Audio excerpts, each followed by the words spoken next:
Samara, seja bem-vinda. Daniel, seja bem-vindo.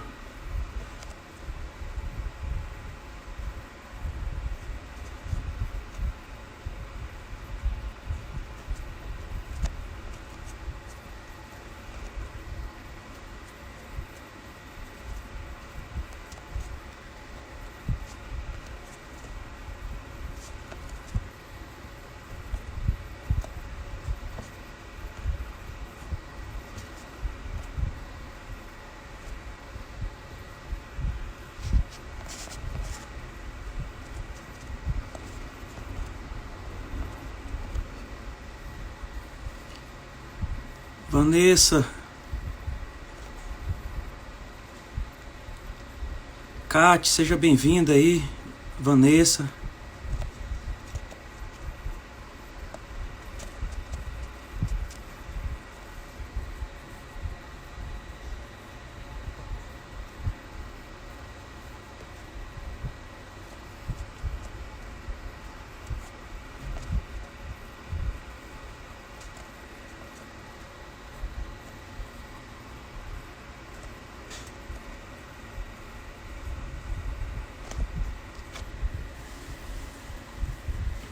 O senador Eduardo Suplicy está chegando aí.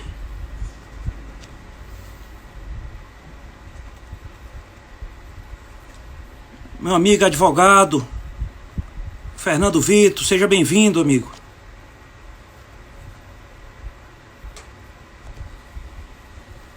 Aguardar o senador chegar aí.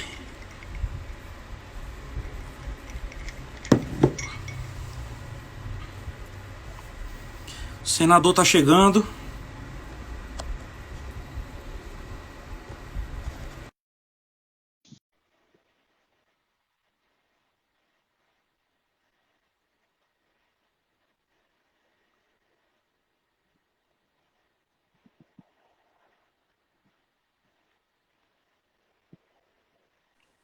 Rodrigo Pereira, Senador Eduardo Suplicy, boa noite.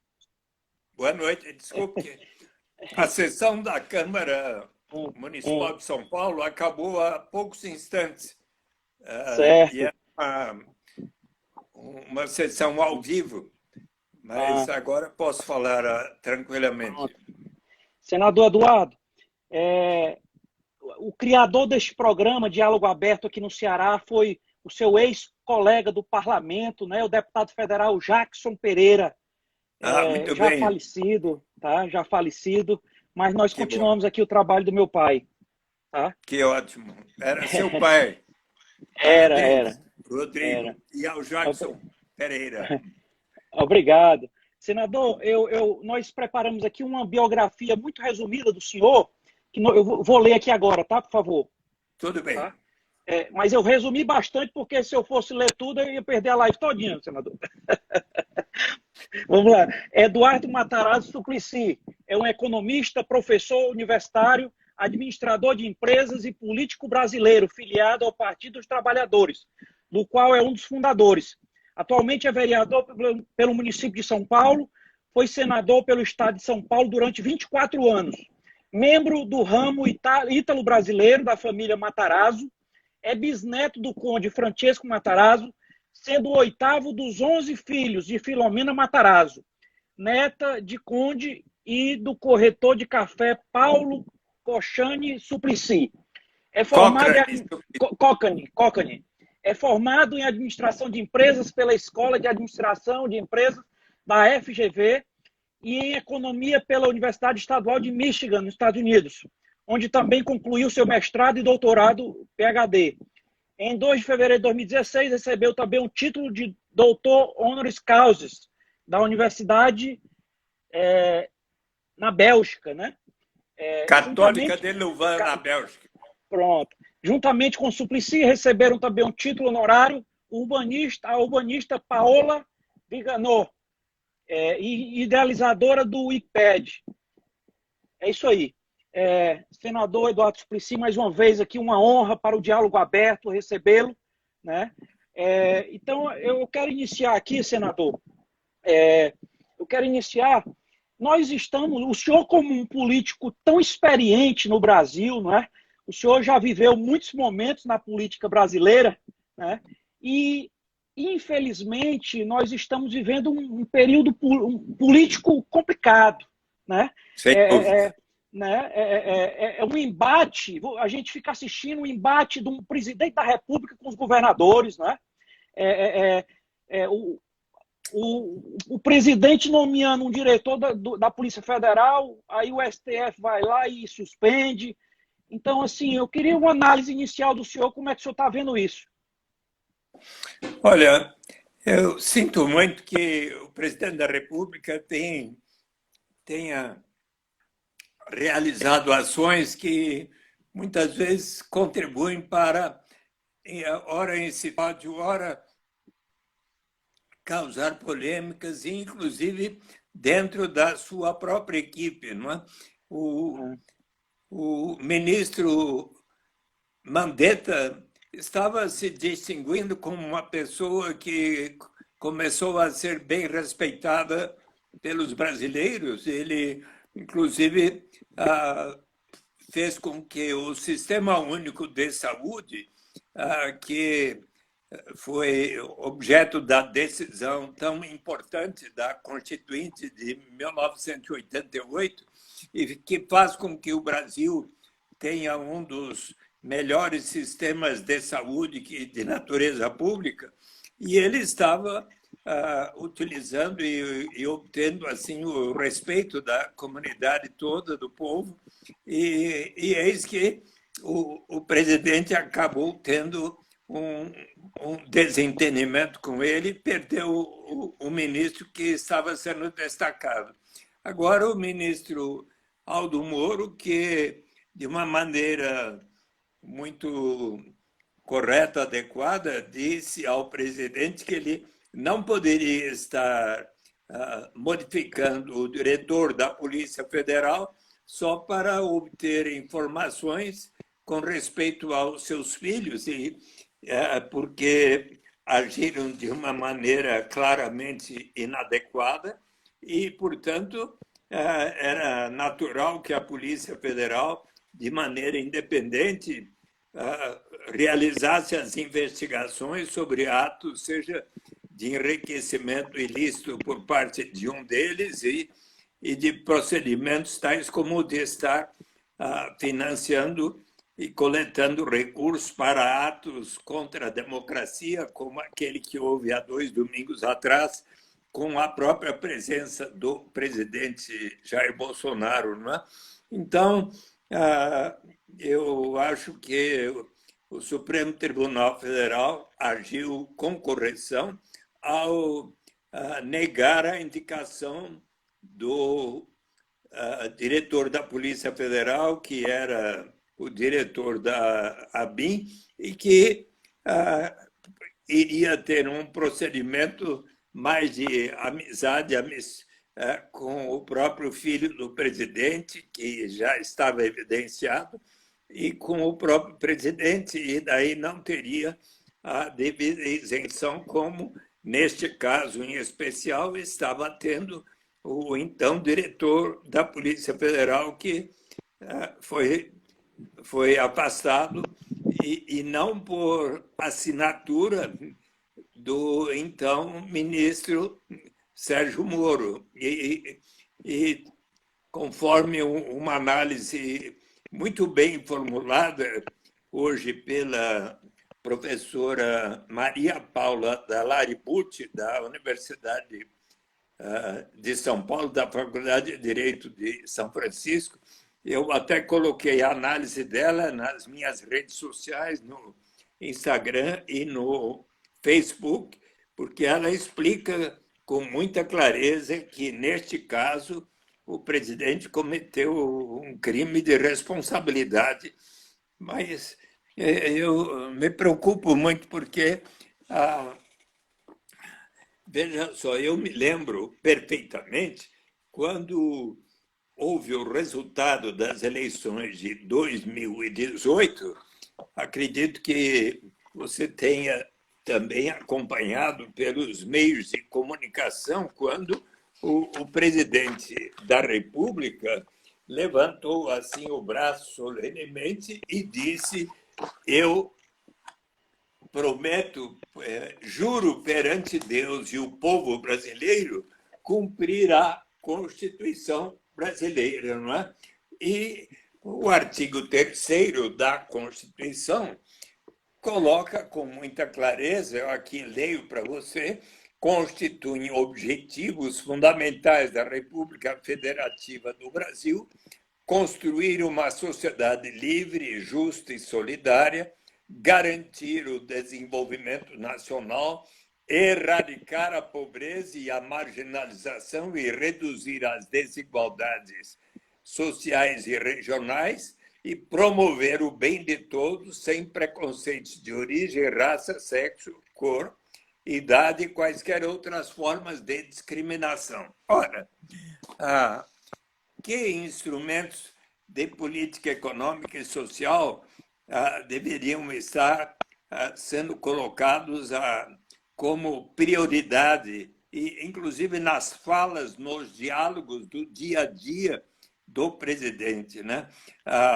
É claro que hoje, diante da pandemia do coronavírus, é preciso a atenção total dele, muito menos para todas essas polêmicas e muito mais para atender o que é que está acontecendo e que precisa do urgente atendimento, e os prefeitos e governadores e todas as pessoas responsáveis por decisões públicas precisam estar muito atentas. E então soou estranho quando, ao ser informado de que o número de mortos no Brasil já havia ultrapassado da China, não é? Ora, a República Popular da China, de onde se originou, onde começou o coronavírus, né, tem hoje mais de 1 bilhão e 200 milhões de habitantes. Nós somos 200 e poucos milhões, e eis que agora passamos em mortes o número de pessoas por causa do coronavírus. E diante desta notícia, o que ele falou? E daí eu com isso? Quer dizer, como que quase que ofende a memória desses brasileiros que, infelizmente, perderam a vida com um grande dor para os seus parentes, não é? E então, eu acho que o presidente está em grande dificuldade agora, porque o próprio Supremo Tribunal Federal e a Procuradoria-Geral da República e inúmeros parlamentares já, inclusive, apresentaram proposições para que ele seja avaliado se cometeu ou não crime de responsabilidade. Ele vai precisar responder a isso, não é? Mas quisera eu que o presidente Bolsonaro estivesse dedicando a sua energia e atenção, sobretudo, para atender aos objetivos fundamentais da República Federativa do Brasil, pelo que ele jurou que iria fazê-lo, não é? E também ele poderia, por exemplo, estar atendendo a conclamação o Papa Francisco realizou, que o Papa esteve na Argentina, visitou os mais do Pacífico.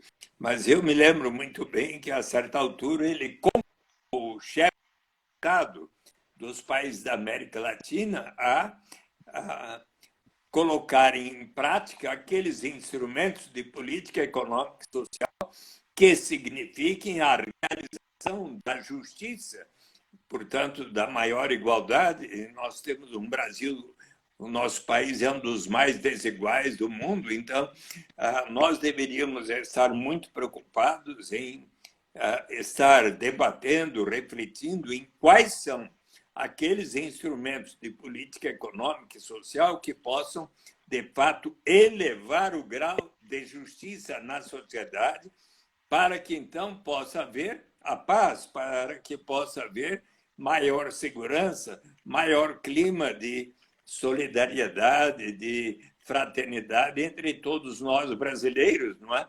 E então, quais são aqueles instrumentos de política econômica que possam elevar o grau de justiça?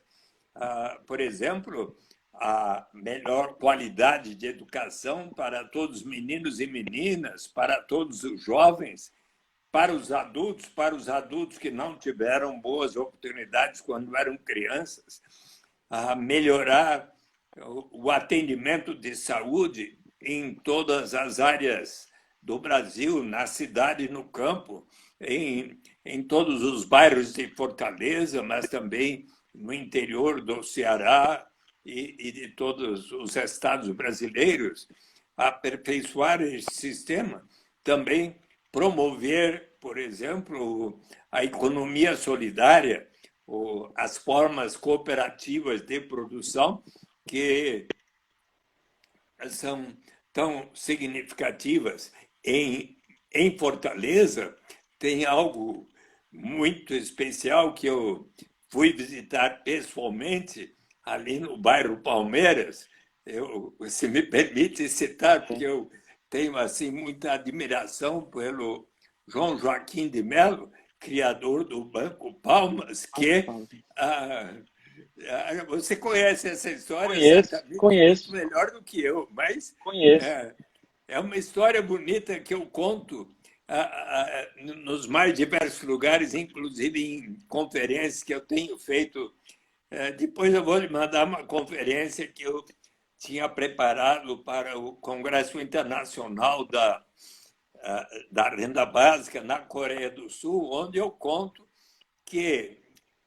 da história de Maricá, que foi muito influenciada pela história do Banco Palmas de Fortaleza.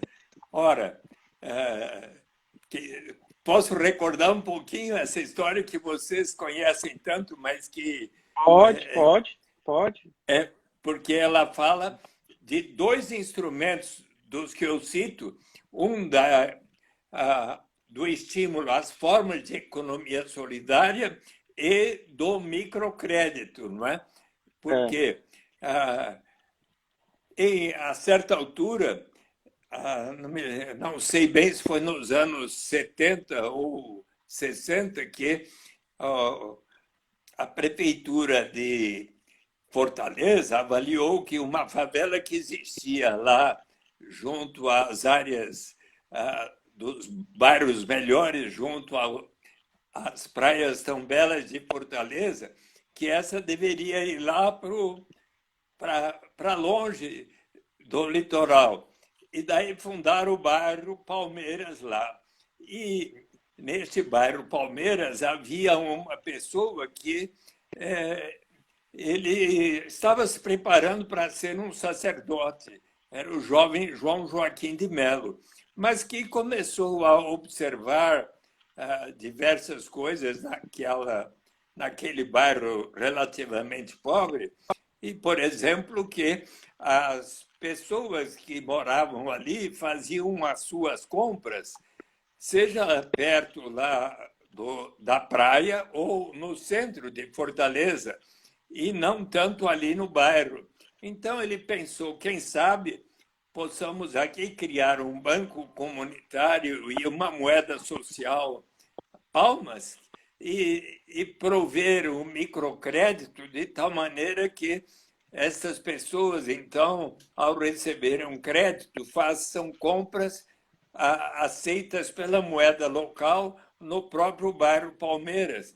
E aí se desenvolveu, e hoje, salvo engano, a última vez que eu falei com o João Joaquim de Mello, ele me disse que já há no Brasil 117 iniciativas de bancos comunitários e com moeda social.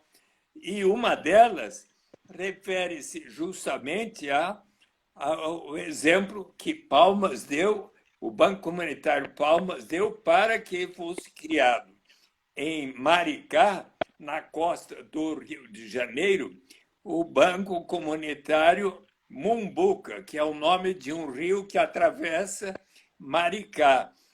E posso contar essa outra história agora de Maricá? Pode. Já que manda, senador. Porque é uma coisa muito especial. Maricá criou o Banco Comunitário Palmas, criou Maricá tem uma vantagem em relação a outros municípios lá no estado do Rio de Janeiro, porque diante de Maricá há uma base da Petrobras que fornece royalties para a cidade e que, portanto, tem assim uma renda municipal per capita, em geral, bem maior do que a de outros municípios.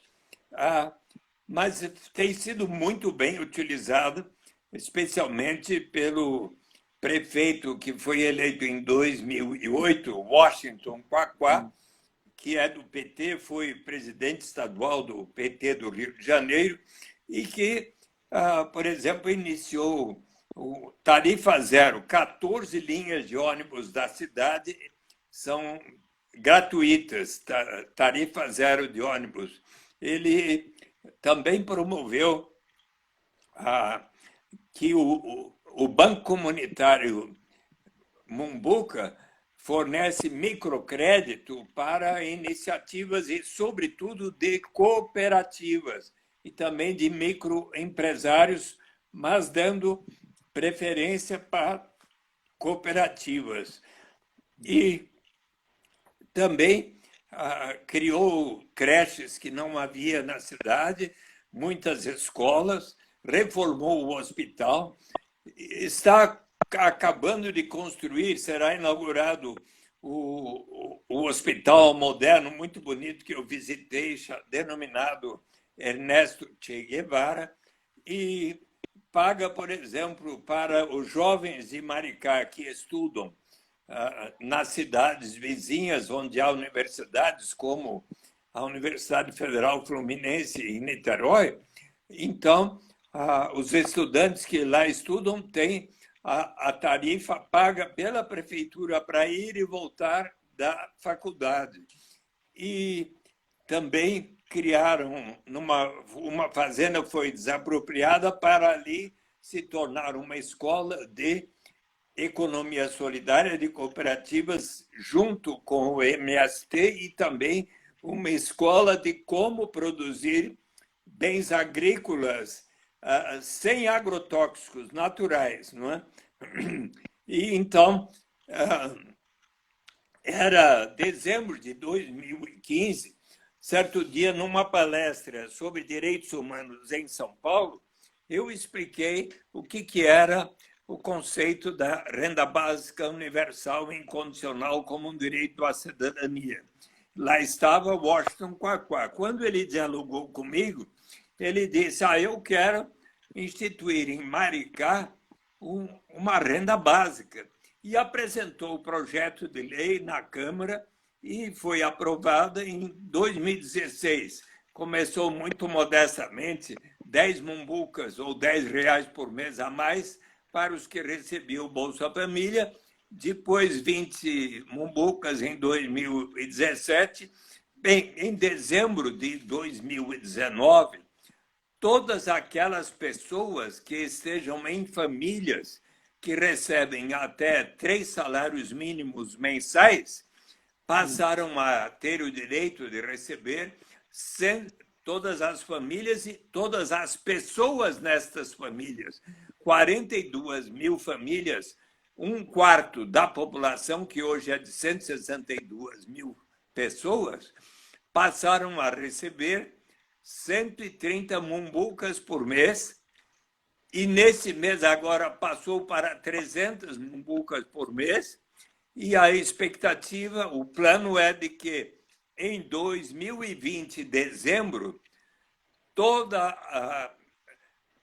metade da população, 81 mil dos 162 mil, se fosse hoje, terá o direito de receber a renda básica, e até 2024 e agora já é o prefeito Fabiano Horta, também do PT, que sucedeu a Washington Quaquá, mas então a expectativa é de que ele seja eleito, mas já é lei, e o planejamento é que em 2024 toda a população de Maricá hoje, de 162 mil, lá vai ser algo como 165 mil ou mais, toda a população estará recebendo a renda básica de cidadania.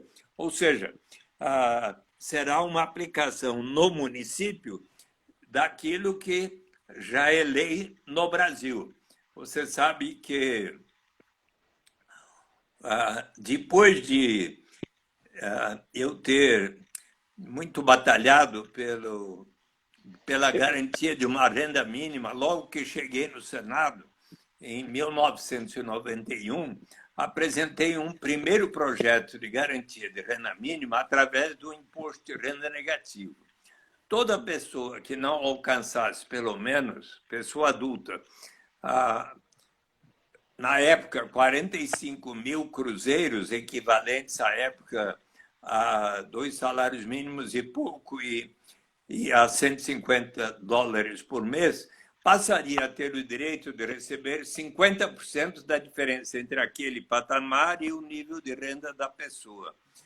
E o projeto foi aprovado pelo Senado em dezembro de 91, foi para a Câmara dos Deputados, mas já em agosto de 91, no diálogo com os economistas simpatizantes do PT, quando eu e Antônio Maria da Silveira explicamos a proposta, o José Márcio Camargo, professor da PUC do Rio de Janeiro, ponderou, olha, será bom começar a garantia de uma renda mínima para as famílias carentes, desde que suas crianças estejam frequentando a escola, porque um dos maiores problemas no Brasil é um número tão grande de famílias que, não tendo como dar de comer em casa para as suas crianças, instam-na a trabalharem desde os 7, 8, 9, 10 anos de idade, e assim deixam de frequentar a escola, e quando chegam à idade adulta, não têm o conhecimento necessário para um trabalho que lhes dê uma boa remuneração. Então, se nós garantirmos uma renda mínima às famílias carentes, desde que as suas crianças estejam frequentando a escola, nós estaremos contribuindo para cortar um dos principais elos do círculo vicioso da pobreza.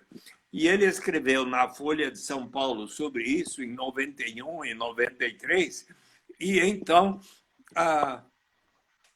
quando foi 94 para 95, o governador eleito pelo PT, Cristóvão Buarque, lá no Distrito Federal, e o prefeito do PSDB, José Roberto Magalhães Teixeira, de Campinas, ambos iniciaram projetos naquela direção de garantia de renda mínima associados às oportunidades de educação para as crianças estarem na escola. E o exemplo foi positivo, e daí Ribeirão Preto, Belo Horizonte, Fortaleza, Belém, Caxias do Sul, Mundo Novo, dezenas de municípios seguiram o exemplo. E na Câmara dos Deputados e no Senado surgiram 3 propostas na Câmara: Chico Vigilante, Pedro Wilson, Nelson Marquesan, 3 no Senado, Renan Calheiros, José Roberto Arruda, Ney Suassuna, e eis que, quando foi 1996, um dos maiores especialistas na área, conhecedores e propugnadores, e inclusive o principal fundador da Basic Income, primeiro European Network, e hoje é Basic Income Earth Network, o professor Felipe Van Pares, que é autor deste livro, que eu muito recomendo a todos, Renda Básica, uma proposta radical para uma sociedade livre e uma economia sã, que tem o meu prefácio, professores da Universidade Católica de Louvain. Ele esteve no Brasil e eu veio fazer palestras na Universidade de São Paulo, na Universidade Federal do Rio de Janeiro, e eu, então, o levei para uma audiência com o presidente Fernando Henrique Cardoso, então com o ministro Paulo Renato Souza, da Educação, e ali Felipe Vamparis ponderou ao presidente: olha, o objetivo maior um dia é chegarmos à renda básica universal e incondicional, mas iniciar a garantia de uma renda relacionando as oportunidades de educação constitui um investimento em capital humano e é positivo. E aí o presidente Fernando Henrique Cardoso deu o sinal verde para que o Congresso Nacional aprovasse aqueles projetos de lei de Nelson Marquesan, ao qual foram apensados os 5 outros que eu citei, e em segundo semestre de 2017, o Congresso aprovou o projeto 9.533, que autorizava a União a financiar em 50% os gastos dos municípios que adotassem programas naquela direção.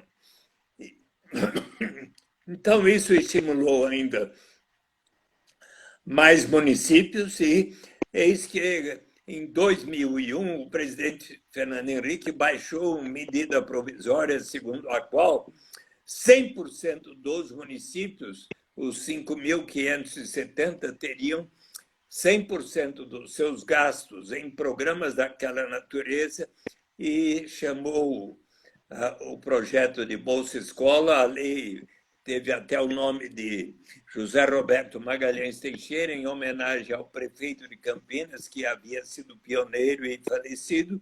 Então, pouco depois veio o auxílio gás, R$15 por mês para as famílias carentes poderem comprar o gás. E quando veio o Lula, ganhou a eleição em 2002, e já em fevereiro de 2003 lançou o programa Fome Zero, pelo qual cada família carente teria um cartão alimentação que com possibilidade de gastar R$50, mas só em alimentos. E aconteceu que, em outubro de 2003, por recomendação da sua equipe interministerial, o presidente Lula unificou e racionalizou esses 4 programas que eu acabo de citar, no que veio a ser o chamado o programa Bolsa Família, que em dezembro de 2003 tinha 3,5 milhões de famílias inscritas, e foi crescendo até chegarmos a cerca de 14.200.000 famílias, que já tinha chegado ao tempo de Dilma, depois diminuiu, agora está em torno desse número. E mais, eu estudando e interagindo com as pessoas que estudavam as formas de transferência de renda, de erradicar a pobreza, eu fiquei persuadido de que, melhor ainda do que a garantia de uma renda, através de um imposto de renda negativo, com condicionalidades relacionadas à educação e à saúde, melhor ainda será o dia em que tivermos a renda básica de cidadania igual para todas as pessoas em nosso país, inclusive para os estrangeiros aqui residentes há 5 anos ou mais, todos terão direito. E eis que, em dezembro de 2001, eu apresentei um novo projeto de lei para instituir a renda básica de cidadania. igual para toda a população. No diálogo com o relator da matéria, que foi o senador Francelino Pereira, já falecido, naquela época, ele me disse: olha, Eduardo, eu estou com 81 anos, não vou ser mais candidato. Ele havia sido governador de Minas Gerais, um dia famoso por dizer que país é esse. Ele foi presidente da Arena e estava no PFL. E ele me disse: Eduardo, eu estou com 81 anos, não vou ser mais candidato, mas eu quero muito estudar seriamente a sua proposta. E eu dei a ele, então, o meu livro Renda de Cidadania, a saída é pela porta, da Cortez Editora e da editora Função Perseu Abramo, que estava na primeira edição de 2002, havia sido lançada no Fórum Social Mundial de Porto Alegre, fevereiro de 2002, e hoje está na 7ª e vai para a 8ª edição. Esse ano eu vou preparar logo o prefácio da 8ª edição, que a 7ª está se esgotando. Mas eu gostaria de lhe mandar um livro depois. Eu queria o seu endereço para lhe dar de presente. Eu vou passar para o Rafael meu endereço, eu gostaria, tá? Ótimo. Então, é o meu compromisso com dedicatória para você, tá bom? Muito obrigado, senador. E aí, então, mas ele me disse: olha, Eduardo, é uma boa ideia, depois de ter estudado, só que você precisa torná-la compatível com a lei de responsabilidade fiscal, pela qual, para cada despesa, precisa haver a receita correspondente. Que tal você aceitar um parágrafo que diga que será instituída por etapas a critério do Poder Executivo, começando pelos mais necessitados? E eu achei de bom senso, aceitei, e graças a este parágrafo, ela foi aprovada por consenso do Senado, todos os partidos, em dezembro de 2002, e por todos os partidos em dezembro de 2003, na Câmara dos Deputados. Como era um projeto de um parlamentar, senador, ele bastava ser aprovado nas comissões, se não houvesse pelo menos 10% da casa dizendo que queria que fosse votado no plenário, então pôde ser assim votado. E eu fui verificar nos anais da Câmara, porque primeiro votou na Comissão de Finanças e depois na Comissão de Constituição e Justiça, e havia lá um deputado federal que era suplente, mas cujo nome está lá como tendo participado da reunião. E sabe qual é a coincidência? Que esse deputado, que, portanto, votou favoravelmente, é hoje o presidente da República, compreendeu? Então, e daí foi para o presidente Lula sancionar ou não. Eu fui conversar com o ministro da Fazenda, Antônio Palocci, que explicou ao presidente Lula que como é para ser instituído por etapas, gradualmente, é factível, e assim foi sancionado numa linda cerimônia em 8 de janeiro de 2004, faz 16 anos. E eis que você conhece, na sua avaliação, qual é o maior economista brasileiro, por favor? Maior economista brasileiro? Tem a ver com o Ceará? É o Celso Furtado. Ah, muito bem. Eu também acho que ele é. Sabe por que eu estou lhe perguntando isso? Porque no dia que o presidente sancionou a renda básica de cidadania, o Celso Furtado enviou para o presidente da República, ele estava na Sorbonne, né? Numa temporada de ensino na França, e ele enviou ao presidente Lula uma mensagem. Posso ler para você? Claro, senador, por favor. Neste momento em que Vossa Excelência sanciona a lei da renda básica de cidadania, quero expressar-lhe minha convicção de que, com essa medida, nosso país coloca-se na vanguarda daqueles que lutam pela construção de uma sociedade mais solidária. Com frequência, o Brasil foi referido como um dos últimos países a abolir o trabalho escravo.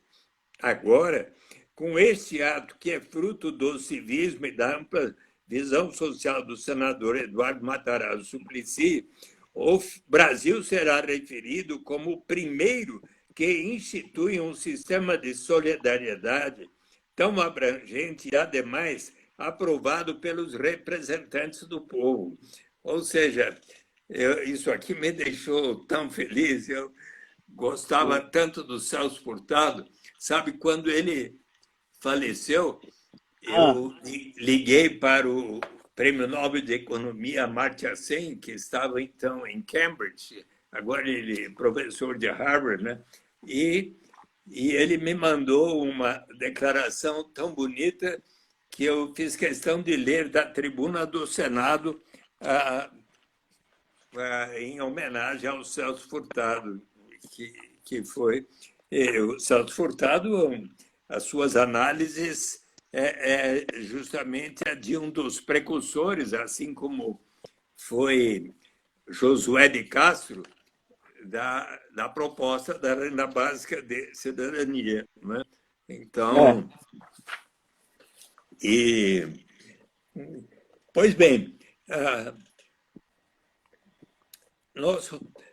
talvez seja Senador, interessante. e aí eu queria saber quando inclusive tem uma pergunta aqui do Átila Peixoto, aqui o nosso seguidor.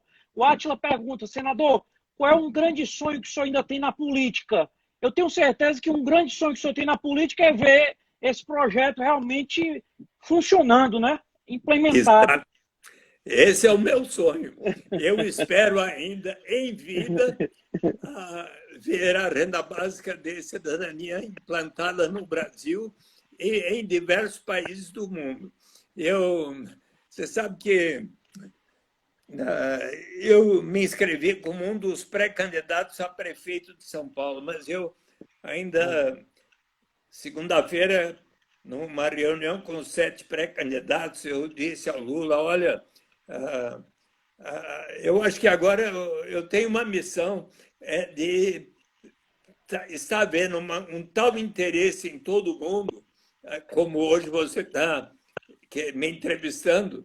Você sabe que eu estou fazendo 3, 4, 5, às vezes 6 entrevistas como essa. Já fiz para mais de 30 cidades brasileiras, fiz para Londres, hoje de manhã fiz para Portugal, e por toda parte tem havido um interesse formidável em por que a renda básica de cidadania se tornou uma coisa assim tão interessante, com experiências notáveis, algumas das quais eu visitei e posso lhe contar. Senador, inclusive tem um seguidor aqui, o Francisco Fratelli, ele está dizendo que tem implementado na Finlândia. Na Finlândia foi realizada uma experiência notável em 2016 ou 17 para 18, por 2 anos, 2.000 pessoas receberam 560 euros por mês, e daí se verificou quais foram os efeitos. Em geral, todos acharam muito positivo, mas tem havido experiências em cidades da Holanda. Na cidade de Stockton, na Califórnia, está havendo uma experiência onde 130 pessoas foram sorteadas para receber $550 por mês. E eu fui... você já esteve lá, Rodrigo Pereira, e já fez uma reportagem como essa, contando uma experiência pioneira e tão bem-sucedida de se pagar a todos os habitantes uma renda básica? Não, não. Eu posso lhe Não. sugerir que você vá lá? Eu Você gostaria, eu aceita? gostaria. Eu gostaria. Por Então, favor. vou começar a te levar para lá, mas daí você vai precisar ir fisicamente, tá bom? Eu vou. Então, veja bem, no início dos anos 60, o prefeito de uma pequena vila de pescadores, como muitas existem lá no Ceará, por exemplo, eu conheço a vila de Iguape, né? Uma linda praia, É, e que é uma vila de pescadores, não é? é. Pois bem, chamada Bristol Bay, o prefeito observou que de lá saía uma grande riqueza na forma da pesca, mas boa parte da população ainda era pobre. Então o prefeito disse: vamos criar um imposto de 3% sobre o valor da pesca para instituir um fundo que a todos pertencerá. Mas o imposto sou contra. Enorme resistência. Eis que demorou 5 anos para ele persuadir a comunidade.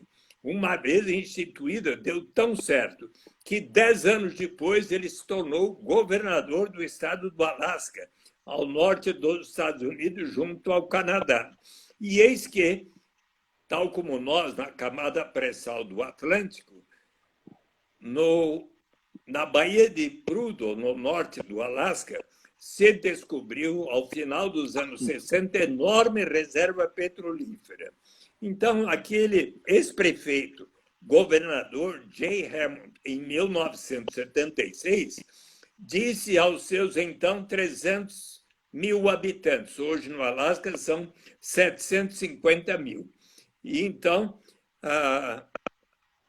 aconteceu que ele observou aos seus, diante da descoberta de grande reserva petrolífera, ele disse aos seus concidadãos: nós precisamos pensar não apenas na geração presente, mas na vindoura, porque o petróleo, como outros recursos naturais, não é renovável. Vamos separar pelo menos 25% dos royalties decorrentes da exploração dos recursos naturais para formar um fundo que a todos pertencerá. E ele quis que todos debatessem e votassem.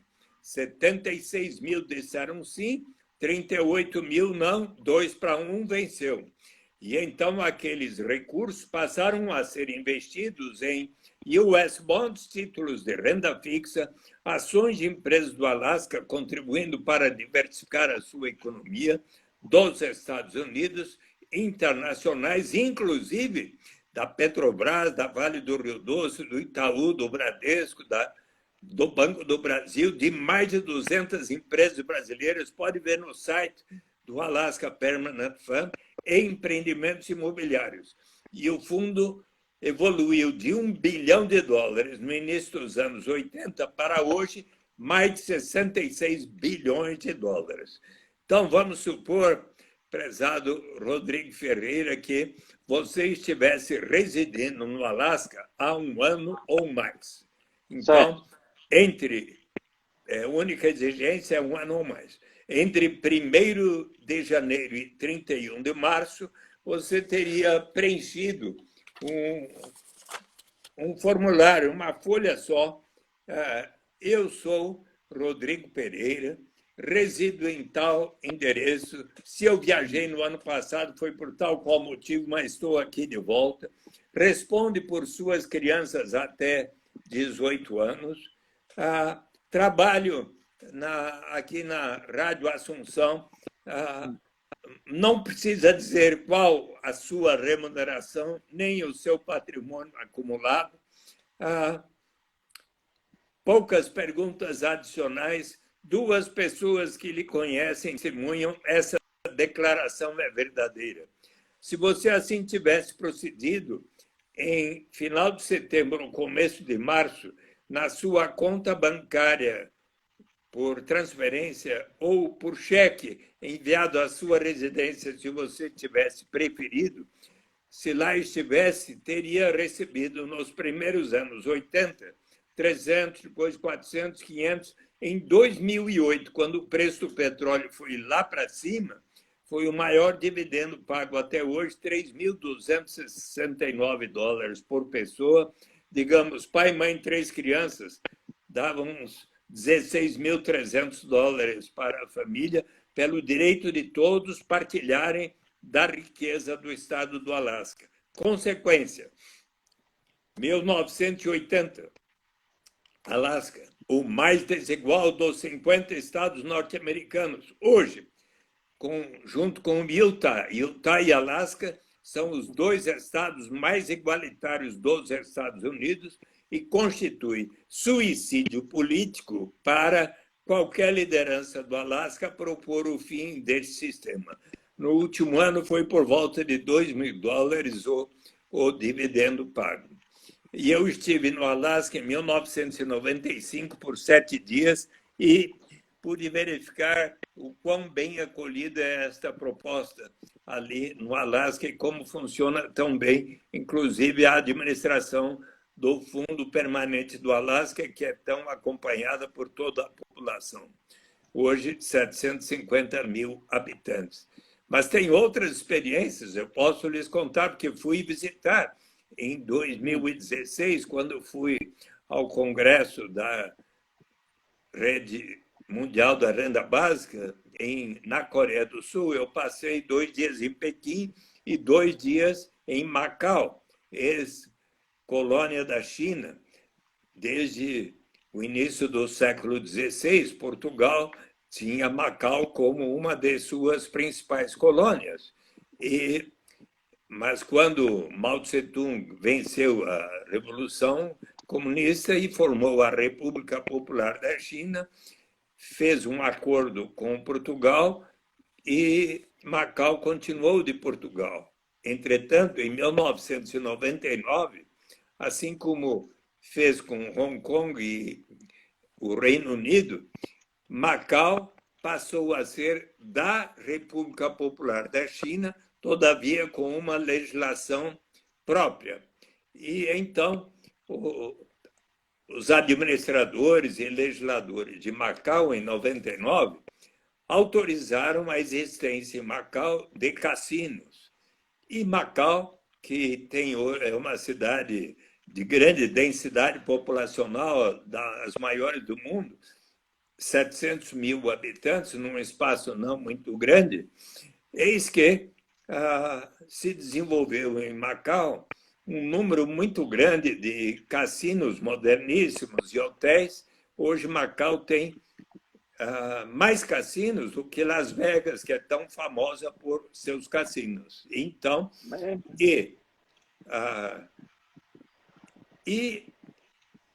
veja, o Brasil recebe 8 a 9 milhões de turistas por ano. Macau recebe 30 milhões de turistas por ano. E aconteceu que, em 2006, houve uma grande tensão social em Macau. E aí o Legislativo e o Executivo de Macau resolveram criar um Wealth Partaking Scheme, um esquema de participação na riqueza. Então, resolveram separar cerca de 6% da receita municipal dos cassinos, hotéis, restaurantes e lojas e tudo, para se pagar a cada habitante permanente de Macau um dividendo igual para todos. No primeiro ano que se pagou, 2008, 4.000 patacas, daí 5.000, 6.000. No ano passado foram 10.000 patacas, equivalentes a 1.220 dólares por pessoa. Digamos, pai, mãe, 3 crianças, cerca de mais de 6.000 dólares por ano, mais de 500 dólares por mês para a família. E eu andei perguntando lá por 2 dias o que vocês acham. Em geral, todos falaram bem da proposta. Mas, então, eu estive na Índia no ano passado e ali visitei, houve um congresso da Rede Mundial da Renda Básica em Hyderabad, na Índia, e lá falaram bastante da experiência que aconteceu por 3 anos no estado de Madhya Pradesh, onde uma vila de 6 mil habitantes recebeu por 3 anos uma renda básica, modesta que fosse, e também os resultados foram muito positivos. Em janeiro do ano passado, eu visitei o Quênia, na África, e aconteceu que, em anos recentes, 4 estudantes que se formaram pós-graduados nas universidades de Harvard e do MIT resolveram fundar e constituir uma instituição denominada Give Directly, dando diretamente. E eles para ver formas de erradicar a pobreza. E eles receberam um prêmio do Google de 2,5 milhões de dólares, mais 25 milhões de dólares das empresas do Vale do Silício, inclusive da Facebook, e também de mais contribuições voluntárias de pessoas.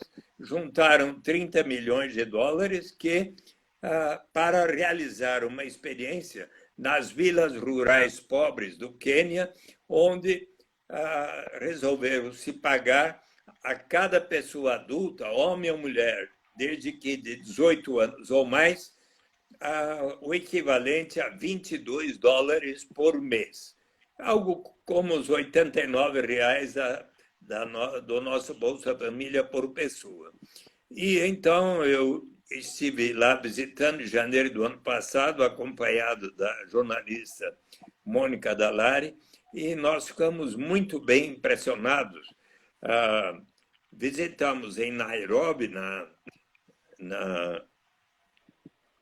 na capital do Quênia, o escritório da Give Directly, e onde cerca de 34, 35 pessoas a cada dia ligavam, a cada 3 meses ligavam para os beneficiários, pois o que se fez foi, em 44 vilas, todos os seus habitantes de 18 anos ou mais passaram a receber 22 dólares por mês, e isso para valer por 12 anos. No outro conjunto de vilas, dezenas de vilas, acho que 70... Senador, o Instagram está avisando aqui que dentro de 1 minuto e meio, quando completa 1 hora, ele corta. Então, se cair aqui, a gente tem que voltar novamente, tá? É só para deixar avisado aqui, para o senhor continuar e terminar. Tá bom. Tá? É só pedir para os seguidores aí, quando cair, para voltarmos novamente para o senador continuar aqui. Pois não, senador? Que bom. Então, muito obrigado. E então, no outro conjunto de vilas, a experiência vai durar 2 anos. No outro conjunto de vilas, foi pago à vista, em 2 pagamentos, 550 mais 550, em outubro e dezembro. Então, nós fomos visitar as vilas e perguntamos às famílias, ao marido, à senhora, em alguns lugares lá é permitida a poligamia, visitamos casas onde tinha 2 viúvas do mesmo marido e assim por diante. Mas, então, perguntamos às pessoas, quando receberam os 22 dólares, passaram a trabalhar mais ou menos, muito mais, porque adquirimos instrumentos de trabalho, alguns compraram mais terras para plantar legumes, verduras e tudo, outros compraram instrumentos para pescar, outros compraram uma motocicleta para realizar o transporte de pessoas e assim por diante. E quais foram as suas primeiras prioridades com o que receberam? Senador, vai cortar agora, então aí a gente volta, tá? Por favor.